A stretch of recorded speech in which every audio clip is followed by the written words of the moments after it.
சுந்தரமூர்த்தி சுவாமிகள் என்னென்ன வேணும்னு சொல்லி திருநாகை காரணம் பதிகத்தில் பாடியிருக்கிறாரு பாருங்க.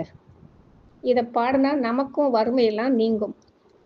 பத்தூர் புக்கிரந்துண்டு பலபதிகம் பாடி பாவையரை கிரிபேசி படிராடி திரிவீர், செத்தார்தம் எழும்பணிந்து சேவேரி திரிவீர், செல்வத்தை மறைத்து வைத்தீர் எனக்கொரு நாள் இறங்கீர், முத்தாரம் இளங்கிமீளீர் மணிவயிர கோவை, அவை பூண தந்தருளி மெய்க்கினிதானாரும், கத்தூரி கமல் சார்ந்து பணித்தருள வேண்டும், கடல் நாகை காரோணம் மேவியிருந்தீரே அப்படின்னு பாடுறாரு. அதுல என்னென்ன கேட்டுக்காரு பாருங்க. முத்து மாலை, வைர மாலை, உடலில் பூசிக்கொள்ள மணக்கும் சந்தனம், கஸ்தூரி மஞ்சள், பட்டாடைகள், தங்கக்கட்டிகள், பொற்காசு, திருவார் சொத்துல ஒரு பங்காம், சிறுவாள், பொன்னாலான பட்டு, பொன்பூ, நெய்ச்சோறு, காற்றை விட வேகமாக செல்லும் குதிரை,